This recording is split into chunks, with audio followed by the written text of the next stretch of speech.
আসসালামু আলাইকুম ওয়ারাহমাতুল্লাহি ওয়াবারাকাতুহু। তাফসীরের গল্প চ্যানেলে আপনাদের সকলকে স্বাগতম। হযরত মুসা আলাইহিসসালাম কিভাবে নবুয়ত লাভ করলেন, কিভাবে তিনি শুআয়ব আলাইহিসসালামের সাথে দেখা পেলেন, কিভাবে তিনি শুআয়ব আলাইহিসসালামের কন্যাদের সাথে বিবাহ করলেন এবং এর মাঝে কি কি অলৌকিক ঘটনা ঘটেছিল তা নিয়েই আমরা আজকে আপনাদেরকে জানাবো। তো বন্ধুরা, আশা করি আপনারা মনোযোগ সহকারে পুরো ভিডিওটি না টেনে দেখবেন। তো চলুন শুরু করা যাক। হযরত মুসা আলাইহিসসালামের বুক কাঁপছিল। ফেরাউন তার হত্যার ষড়যন্ত্র করছে, এই খবর তার কানে এসে পৌঁছেছে। তিনি বুঝতে পারলেন এখানে আর থাকা যাবে না, মিশর ছেড়ে যেতে হবে। কিন্তু কিভাবে, কোথায় যাবেন? রাজপ্রাসাদে বড় হওয়া মুসা আলাইহিসসালাম কখনো এমন বিপদে পড়েননি। তিনি শহর ছাড়লেন একেবারে নিঃশব্দে। শহরের শেষ প্রান্তে পৌঁছে যখন তিনি নিশ্চিত হলেন যে ফেরাউনের চোখের আড়ালে চলে এসেছেন, তখনই যেন এক গভীর নিঃশ্বাস নিয়ে মুক্তির স্বাদ পেলেন। মিশরের বাইরে কোথাও যাওয়ায় তার কোনো অভিজ্ঞতা নেই, পথঘাট চেনেন না, দিক নির্দেশনা জানেন না। তবে তিনি জানতেন আল্লাহ কখনো তার বান্দাকে ছেড়ে দেন না। ভাবতে ভাবতে মনে হলো সিরিয়ার মাদিয়ান, সেখানে কিছু বনি ইসরায়েলিরা আছে যারা ফেরাউনের দখলের বাইরে, সেখানে যেতে হবে। তাই তিনি আল্লাহর উপর ভরসা রেখেই হাঁটতে শুরু করলেন। হাঁটতে হাঁটতে শরীর ক্লান্ত হয়ে পড়ল। পায়ের নিচে উষ্ণ বালুর চুলকানি, সূর্যের তীব্র উত্তাপ, কষ্ট যেন প্রতিটি মুহূর্ত তাকে ঘিরে ধরছে। তিনি দোয়া করলেন, হে আমার রব, আমাকে জালিমদের হাত থেকে মুক্তি দাও। এই কঠিন পথের কষ্ট আর অচেনা পরিবেশ আমাকে নিরাপদে রাখো।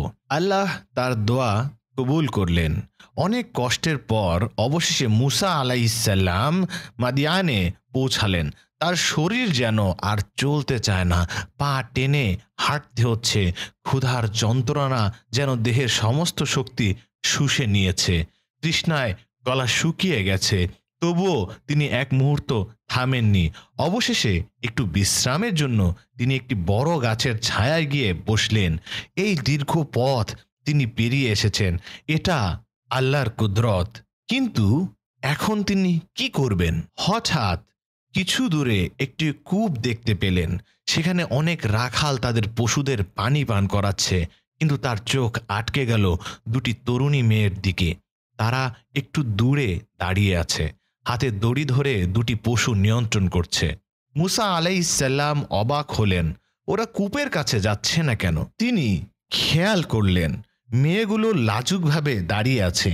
তারা কোনোভাবেই পুরুষদের ভিড়ে ঢুকে তাদের পশুগুলোকে পানি পান করাতে পারছে না। মাঝে মাঝে পশুগুলো এগিয়ে যেতে চাইলে তারা টেনে ধরে রাখছে, যেন রাখালদের ভিড়ে না মিশে যায়। মুসা আলাইহিসসালাম ধীরে ধীরে উঠে দাঁড়ালেন, যদিও তিনি নিজে ক্লান্ত, ক্ষুধার্ত ও দুর্বল। তবু অন্যের বিপদ দেখলে তা উপেক্ষা করা তার স্বভাব নয়। হযরত মুসা আলাইহিসসালাম তাদের দিকে এগিয়ে গেলেন এবং তাদের কাছে গিয়ে সরাসরি জানতে চাইলেন, তোমরা এখানে দাঁড়িয়ে আছো কেন? মেয়েরা একে অপরের দিকে তাকালো। তারপর একজন বিনয়ের সঙ্গে উত্তর দিল, আমরা কখনো পুরুষদের ভিড় ঠেলে কাজ করি না, কিন্তু আমাদের পরিবারে এমন কেউ নেই যে এই কাজ করতে পারে। আমাদের বাবা খুবই বৃদ্ধ, তাই আমাদের এই কাজ করতে হয়। আমরা অপেক্ষা করছি যেন রাখালরা চলে গেলে তারপর আমাদের পশুগুলোকে পানি দিতে পারি। মুসা আলাইহিসসালাম মেয়েদের কথা শুনে একটু থমকে গেলেন। এরা তো বেশ অভিজাত পরিবারের মতো মনে হচ্ছে, তাহলে এমন কষ্ট সহ্য করছে কেন? তিনি জানতে পারলেন এরা নবী শুআয়ব আলাইহিসসালামের কন্যা, তাদের বাবা বৃদ্ধ, তাই বাধ্য হয়ে তারা এ কাজ করছে। আর কোনো কথা নয়, তিনি এক দৃষ্টিতে কূপের দিকে তাকালেন, তারপর সরাসরি এগিয়ে গেলেন। ক্লান্ত শরীরের পরোয়া করলেন না, দুর্বল পেশির কথা ভাবলেন না। একাই রাখালদের ভিড় ঠেলে ঢুকে গেলেন। কেউ কিছু বলার আগেই তিনি শক্ত হাতে দড়ি টেনে পানির বালতি তুললেন, পানি কূপ থেকে উঠিয়ে আনলেন আর এক এক করে সেই দুই বোনের পশুগুলোকে পানি পান করিয়ে দিলেন। মেয়েরা কিছু বলল না, শুধু বিস্ময়ে তাকিয়ে রইল। এই অচেনা, ক্লান্ত শ্লান্ত যুবক তাদের কোনো বিনিময় ছাড়াই সাহায্য করে দিল। কাজ শেষ হওয়ার পর তারা ধীরে ধীরে ঘরের পথে রওনা দিল।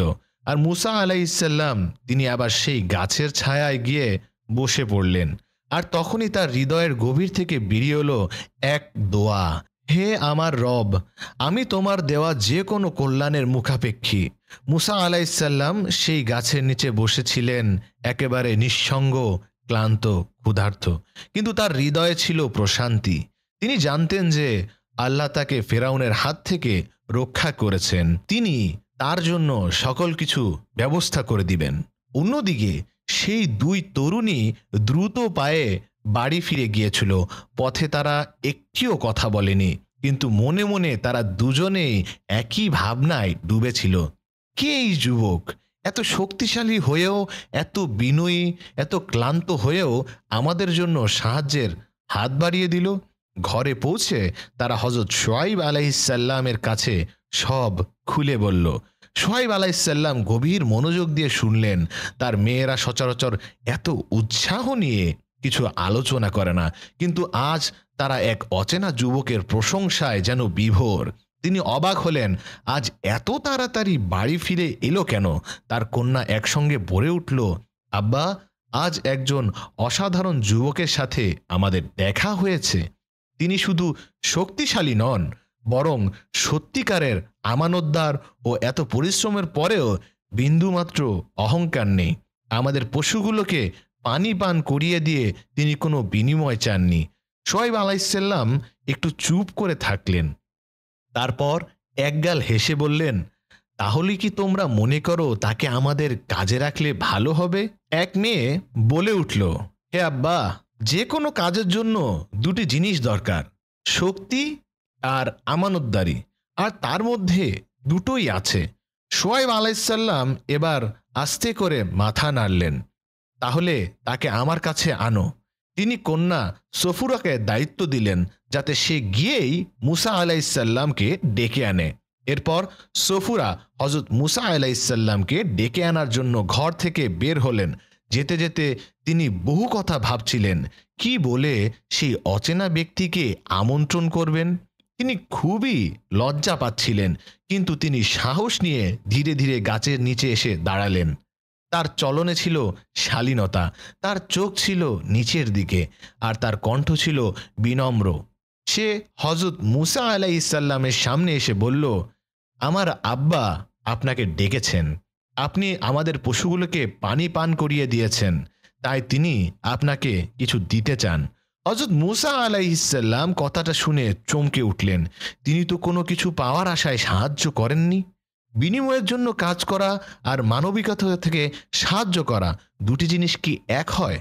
কিন্তু তিনি আরেকটি বিষয় ভাবলেন, একজন সম্মানিত বৃদ্ধ যদি তাকে ডেকে পাঠান, তবে তাকে প্রত্যাখ্যান করা হয়তো শোভন নয়।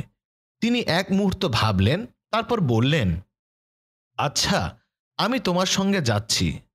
এরপর হযরত মুসা আলাইহিসসালাম হযরত শুআয়ব আলাইহিসসালামের বাড়িতে যাওয়ার জন্য প্রস্তুতি নিলেন, এবং হযরত মুসা আলাইহিসসালাম সফুরার পিছু পিছু যেতে শুরু করলেন। কিন্তু তিনি বুঝতে পারলেন এভাবে পিছন থেকে চলা ঠিক হচ্ছে না। তিনি বিনয়ের সঙ্গে বললেন, তুমি সামনে হাঁটবে না, আমি সামনে হাঁটব। তুমি শুধু পেছন থেকে আমাকে দিক নির্দেশনা দিও। সফুরা মাথা নিচু করে সম্মতি জানালো। এভাবেই এক নিঃস্ব ভবঘুরে যুবক, যার কোনো গতি ছিল না, আজ এক সম্মানিত নবীর ঘরে পথে এগিয়ে চলল। হযরত মুসা আলাইহিসসালাম ধীর পায়ে সফুরার নির্দেশ মেনে মেনে হযরত শুআয়ব আলাইহিসসালামের বাড়িতে এগিয়ে চললেন। সফুরা পিছন থেকে বলছিলেন, ডান দিকে যান, হ্যাঁ, এবার বাম দিকে, এই পথে সোজা চলুন। হযরত মুসা আলাইহিসসালাম মনে মনে ভাবছিলেন, এ কেমন পরিস্থিতি, আমি এক অচেনা দেশে এক অচেনা মানুষের আমন্ত্রণে যাচ্ছি, কিন্তু আল্লাহ যেভাবে পথ দেখাচ্ছেন তাতে কোনো দ্বিধার সুযোগ নেই। হযরত শুআয়ব আলাইহিসসালাম বাড়িতে পৌঁছানোর পর তিনি হাসি মুখে হযরত মুসা আলাইহিসসালামকে স্বাগত জানালেন। এসো আমার সন্তান, তুমি নিশ্চয়ই ক্লান্ত, এসো খাওয়া দাওয়া করে তারপর সব কথা হবে। কিন্তু হযরত মুসা আলাইহিসসালাম বিনয়ের সঙ্গে মাথা নিচু করে বললেন, আল্লাহ আপনার মঙ্গল করুন, কিন্তু আমি কোনো বিনিময়ের কিছু গ্রহণ করতে পারবো না। হযরত শুআয়ব আলাইহিসসালাম অবাক হলেন এবং বললেন, কেন, তুমি কি ক্ষুধার্ত নও? হযরত মুসা আলাইহিসসালাম সামান্য হাসলেন ও বললেন, অবশ্যই আমি ক্ষুধার্ত, তবে আমি কখনোই কোনো সাহায্যের বিনিময়ে কিছু গ্রহণ করি না। আমার পরিবার আমাকে শিক্ষা দিয়েছে যে আমার আখিরাতের জন্য আমাদের কাজ কখনোই বিক্রি করি না। হযরত শুআয়ব আলাইহিসসালাম মৃদু হেসে বললেন, তাহলে শোনো, এটা কোনো বিনিময়ের বিষয় নয়, এটা আমার আতিথেয়তা, যা আমার পরিবারের ঐতিহ্য। আমি আমার মেহমানদের খাওয়াই, এটা আমার দায়িত্ব। তুমি বিনা দুশ্চিন্তায় খাও। হযরত শুআয়ব আলাইহিসসালামের আন্তরিকতাপূর্ণ কথা শুনে হযরত মুসা আলাইহিসসালাম আশ্বস্ত হলেন এবং খেতে বসলেন। খাওয়া দাওয়া শেষে হযরত শুআয়ব আলাইহিসসালাম মুসা আলাইহিসসালামকে তার পরিচয় জিজ্ঞেস করলেন। হযরত মুসা আলাইহিসসালাম ধীরে ধীরে তার জীবনের কাহিনী বলতে লাগলেন, কিভাবে তিনি ফেরাউনের প্রাসাদে বড় হয়েছেন, কিভাবে ভুল করে একজনকে হত্যা করে ফেলেছেন, কিভাবে তার প্রাণ বাঁচাতে মিশর ছেড়ে পালাতে হয়েছে এবং কিভাবে তিনি আজ এখানে এসে পৌঁছেছেন। হযরত শুআয়ব আলাইহিসসালাম মনোযোগ দিয়ে সব শুনলেন, তারপর তার কাঁধে হাত রেখে বললেন, এখন তুমি পুরোপুরি নিরাপদ। এখানে ফেরাউনের কোনো আধিপত্য নেই, এখানে তোমাকে কেউ স্পর্শ করতে পারবে না। এ কথা শোনার পর হযরত মুসা আলাইহিসসালাম যেন এক বিশাল বোঝা নামিয়ে ফেললেন। এতদিন পর তিনি সত্যিকারের নিরাপত্তা অনুভব করলেন। ঘরের একপাশে সফুরা ও তার বোন পর্দার আড়ালে বসে আছেন। তাদের বাবার সঙ্গে হযরত মুসা আলাইহিসসালামের কথোপকথন শুনছিলেন। এক পর্যায়ে সফুরা ধীরে ধীরে বলল, আব্বা, এই যুবককে আমাদের কাজে রেখে দিন। তিনি যেমন শক্তিশালী তেমনি আমানতদারও। আমাদের কাজের জন্য এমনই একজন মানুষের প্রয়োজন। হযরত শুআয়ব আলাইহিসসালামের কন্যার মুখের দিকে তাকালেন। তিনি ভাবলেন, একজন মেয়ে কখনো এমনভাবে কারো প্রশংসা করে না যদি সে তার প্রতি আস্থা না রাখে। তিনি জিজ্ঞাসা করলেন, তোমরা কিভাবে তার আমানতদারি জানলেন? শক্তিশালী হওয়ার প্রমাণ তো আছে, কারণ সে তোমাদের পশুদের পানি পান করিয়েছে, কিন্তু আমানতদারি কিভাবে বুঝলে? সফুরা সামান্য হেসে বলল, আব্বা, আপনি যদি দেখতেন, যখন আমি তাকে আপনার কাছে ডাকার জন্য গিয়েছিলাম তখন আমি সামনে হাঁটতে চেয়েছিলাম, কিন্তু তিনি বললেন, তুমি পেছনে থেকে আমাকে পথ দেখাও যেন আমার দৃষ্টি নিয়ন্ত্রিত থাকে। এটা কি একজন আমানতদার ব্যক্তির লক্ষণ নয়? হযরত শুআয়ব আলাইহিসসালাম সন্তুষ্ট হয়ে মাথা নাড়লেন। তারপর তিনি মনে মনে ভাবলেন, তাহলে আমি যদি তাকে কাজে না রেখে যদি আমি তাকে আমার একটি কন্যার বিয়ের প্রস্তাব দিই, সে কি রাজি হবে? কিছুক্ষণ পর হযরত শুআয়ব আলাইহিসসালাম হযরত মুসা আলাইহি ওয়াসাল্লামকে ডেকে কোমল কণ্ঠে বললেন, আমি যদি আমার একটি কন্যার সাথে তোমাকে বিবাহ দেই, তাহলে তুমি কি আমার মেয়েকে বিয়ে করবে? হযরত মুসা আলাইহিসসালাম বললেন, আমি আপনার কন্যাকে বিবাহ করতে রাজি আছি, কিন্তু আমি যখন মিশর ছেড়ে মাদিয়ানে এসেছিলাম তখন আমার কাছে কিছুই ছিল না, তাই মোহরানা দেওয়ার মতো আমার কাছে এখন কিছুই নেই। হযরত শুআয়ব আলাইহিসসালাম গম্ভীর কণ্ঠে বললেন, এ মুসা, আমি চাই তুমি আমার এক কন্যাকে বিবাহ করো।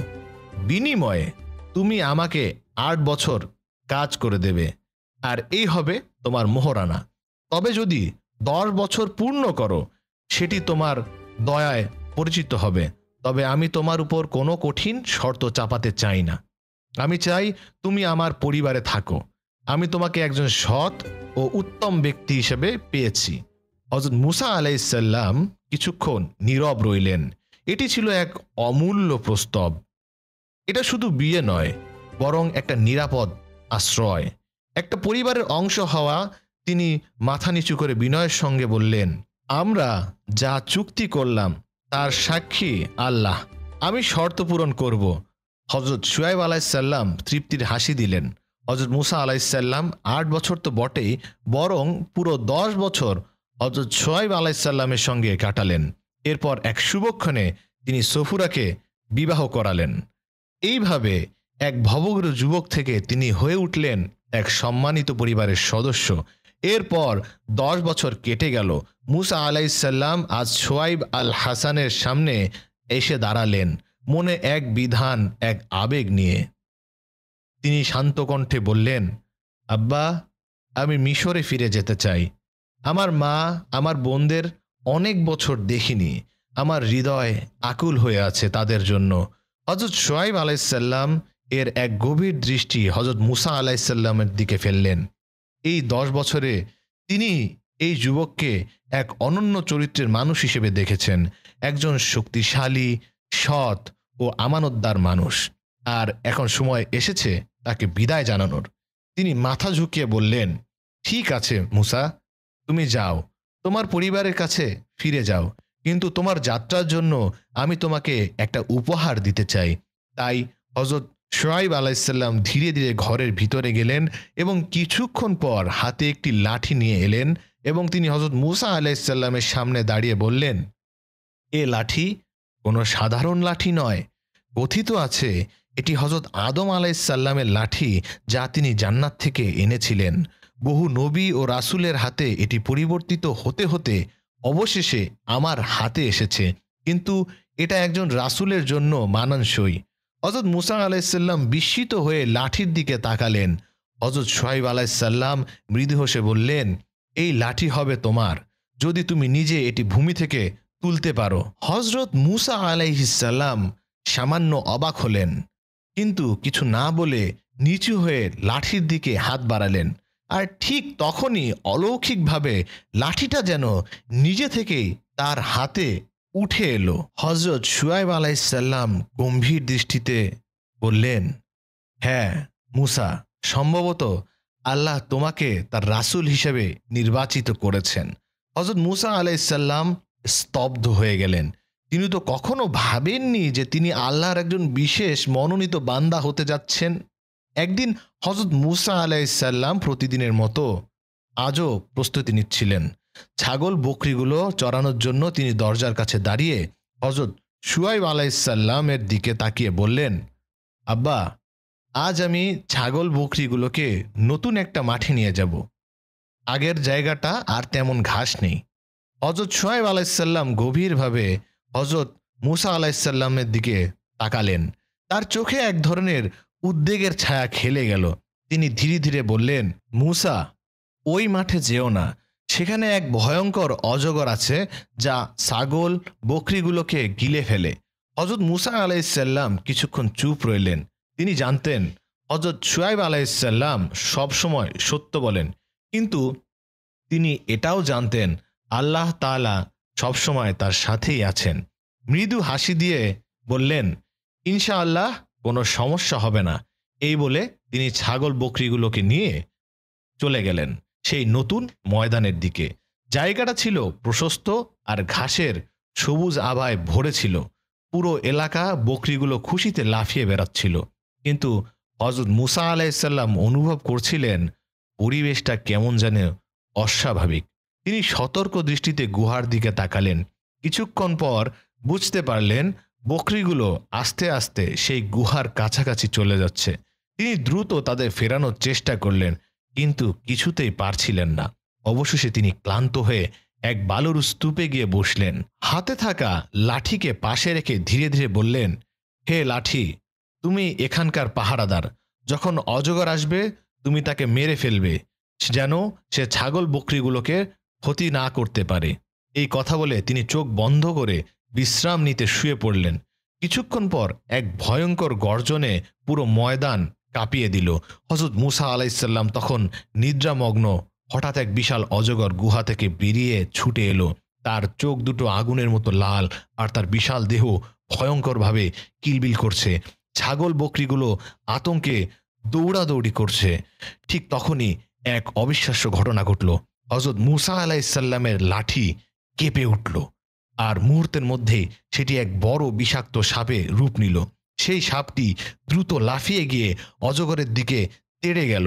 অজগরটি প্রথমে কিছুটা হতভম্ব হয়ে গেল, কিন্তু কিছু বুঝে ওঠার আগেই লাঠিরূপী সাপটা তার গায়ে ছোবল মারতে শুরু করলো। অজগরটি তীব্র যন্ত্রণায় ছটফট করতে লাগলো। কিছুক্ষণ পর বিশেষ প্রভাবে বিশাল সাপটি মাটিতে লুটিয়ে পড়ল। লাঠির সেই সাপটি তখন ধীরে ধীরে হযরত মূসা আলাইহিসসালামের কাছে ফিরে এলো এবং আবারও লাঠিতে পরিণত হলো। এরপর হযরত মূসা আলাইহিসসালামের যখন নিদ্রাভঙ্গ হলো, তখন তিনি দেখলেন এক বিশাল অজগর সাপ মারা পড়ে আছে। তিনি তার হাতে থাকা লাঠির দিকে তাকিয়ে ভাবছিলেন, এত বড় অলৌকিক ঘটনা এই লাঠির দ্বারা সম্ভব হলো কিভাবে? এই অলৌকিক দৃশ্য দেখে তিনি আল্লাহর শুকরিয়া আদায় করলেন। এরপর তিনি ছাগল বকরিগুলো নিয়ে ঘরে ফিরে এলেন। এরপর বাড়ি ফিরে তিনি হযরত শুআয়ব আলাইহিসসালামের সামনে দাঁড়িয়ে বললেন, আব্বা, আপনি যে অজগরের কথা বলেছিলেন সেটি আজ মরে গেছে। হযরত শুআয়ব আলাইহিসসালাম গভীরভাবে হযরত মূসা আলাইহিসসালামের দিকে তাকালেন। তার চোখে মুখে বিস্ময় ও প্রশান্তি। তিনি বুঝে গেলেন এই যুবক সাধারণ কেউ নয়। তিনি দীর্ঘশ্বাস ফেলে বললেন, এটাই সেই নিদর্শন মূসা, তুমি আল্লাহর রাসূল হওয়ার জন্য নির্বাচিত হয়েছ। অবশেষে একদিন মূসা আলাইহিসসালাম এসে বললেন, আব্বা, আমি মিশরে ফিরে যেতে চাই, আমার পরিবারকে দেখতে চাই। হযরত শুআয়ব আলাইহিসসালাম কিছুক্ষণ চুপ রইলেন। এরপর ধীরে ধীরে বললেন, তুমি যাও, আল্লাহ তোমার সহায় হোক। তবে মনে রেখো, এই লাঠি তোমার জন্য বিশেষ উপহার। এটি তোমার পথ চলার সঙ্গী হবে। মাদিয়ানের আকাশ যখন শান্ত বাতাসে বিকেলের মৃদু শীতলতা দিনের কাজ শেষ করে ঘরে ফেরার সময় হযরত মূসা আলাইহিসসালাম তার স্ত্রীর দিকে তাকিয়ে বললেন, সফুরা, তুমি কি তোমার আব্বাকে বলতে পারো আমাদের কিছু ছাগল অথবা বকরি দিলে ভালো হয়? দীর্ঘ পথ যাত্রার আগে আমাদের একটু সঞ্চয় দরকার। সফুরা মৃদু হেসে বললেন, আমি আব্বাকে বলবো, তিনি নিশ্চয়ই কিছু ব্যবস্থা করবেন। এরপর সফুরা বাবার কাছে গিয়ে বিনয়ের সাথে অনুরোধ করলেন। হযরত শুআয়ব আলাইহিসসালাম ধীর স্থির স্বভাবের মানুষ ছিলেন। তিনি কিছুক্ষণ চিন্তা করলেন, তারপর মৃদু হেসে বললেন, এই বছর আমাদের বকরিগুলো যে বাচ্চা দেবে সবই তোমরা নিয়ে নিও। আল্লাহ যা দান করবেন তা তোমাদের জন্য বরকতময় হবে। সফুরা আনন্দে বাবার কথা শুনে তারপর ফিরে এসে হযরত মূসা আলাইহিসসালামকে সব বলল। হযরত মূসা আলাইহিসসালাম কথাগুলো শুনে খুশি হয়ে গেলেন। এরপর 4 বছর কেটে গেল। হযরত মূসা আলাইহিসসালাম সতর্কতার সাথে ছাগল বকরি চড়াচ্ছিলেন। শুআয়ব আলাইহিসসালাম একদিন তাকে ডেকে বললেন, মূসা, এবার শোনো, যদি আমার ছাগল বকরিগুলো এবছর শুধু এই নর বাচ্চা দেয় তবে সব তোমার হবে। মূসা আলাইহিসসালাম বিস্মিত হলেন, কিন্তু আল্লাহর উপর ভরসা রেখে চুপচাপ শুনলেন। কিন্তু সত্যি সেই বছর শুধু নর বাচ্চা জন্ম নিল। শুআয়ব আলাইহিসসালাম হাসলেন, আল্লাহ তোমার ভাগ্যেই নিয়তি লিখে রেখে দিয়েছেন হে মূসা। এর পরের বছর ঘুরে আবার নতুন চুক্তি। শুআয়ব আলাইহিসসালাম বললেন, এবার যদি সবগুলো মাদি বাচ্চা হয় তবে সেগুলো তোমার হবে। আশ্চর্যজনকভাবে সেই বছর সবই মাদি বাচ্চা হলো। এভাবেই বছর বছর হযরত মূসা আলাইহিসসালামের ভাগ্য বরকতপূর্ণ হতে লাগলো। 7ম বছরে শুআয়ব আলাইহিসসালাম বললেন, যদি এবার ছাগল বকরি কালো হয় তবে সেগুলো তোমার। আল্লাহর কুদরতে সেই বছর সব বাচ্চাই কালো রঙের হলো। 8ম বছরে শুআয়ব আলাইহিসসালাম বললেন, যদি এবার সব চিত্র বড় হয় তবে সব তোমার হবে। আশ্চর্যজনকভাবে সেই বছর সব বাচ্চাই চিত্র বরণের জন্ম নিল। এভাবে বছর কেটে গেল। 10ম বছরে শুআয়ব আলাইহিসসালাম মূসা আলাইহিসসালামকে ডেকে নিয়ে বললেন, মূসা, আজ থেকে সব ছাগল বকরি দাস দাসী সম্পদ সবই তোমার। আমি এটা সত্য করে দিলাম। এখন তুমি যেখানে ইচ্ছা এগুলো নিয়ে যেতে পারো, আমার কোথাও কোনো আপত্তি নেই। হযরত মূসা আলাইহিসসালাম স্তব্ধ হয়ে গেলেন। এ কি সত্যি এতদিনের পরিশ্রমের ফল এত বিশাল হবে? শুআয়ব আলাইহিসসালাম তাকে সস্নেহে দেখলেন। তুমি সততার সঙ্গে কাজ করেছ, আল্লাহ তোমাকে বরকত দিয়েছেন। এখন তোমার সময় এসেছে মূসা, মিশরে যাও, তোমার ভবিষ্যৎ তোমার জন্য অপেক্ষা করছে। এরপর সফুরা বাবার কাছ থেকে বিদায় নিয়ে এলেন, তার চোখে জল কিন্তু মুখে শান্তির ছাপ। আব্বা, আপনি সবসময় আমাদের জন্য দোয়া করবেন। শুআয়ব আলাইহিসসালাম তার মাথায় হাত রেখে বললেন, তোমাদের যাত্রা যেন বরকতময় হয়। এভাবেই 1 দশকের পরিশ্রম ও অলৌকিক ঘটনার সাক্ষী হয়ে হযরত মূসা আলাইহিসসালাম মিশরের পথে পা বাড়ালেন। তিনি তখনও জানতেন না এই যাত্রাকে এক নতুন অধ্যায়ের সূচনা। এই যাত্রায় ছিল ফেরাউনের রাজত্বের পতনের দিকের প্রথম পদক্ষেপ। বন্ধুরা, আজকের ভিডিওটি এই পর্যন্ত। ভিডিওটি কেমন লেগেছে তা আপনারা আমাদেরকে কমেন্ট বক্সে জানিয়ে দিতে পারেন এবং ভিডিওটি ভালো লাগলে অবশ্যই একটি লাইক দিতে ভুলবেন না এবং আমাদের তাফসিরের গল্প চ্যানেলে নতুন হলে অবশ্যই সাবস্ক্রাইব করবেন। তো দেখা হচ্ছে পরবর্তী ভিডিওতে। আজকের মতো এখানেই বিদায় নিচ্ছি। ততদিন পর্যন্ত ভালো থাকবেন, সুস্থ থাকবেন। আসসালামু আলাইকুম ওয়া রাহমাতুল্লাহি ওয়া বারাকাতুহু।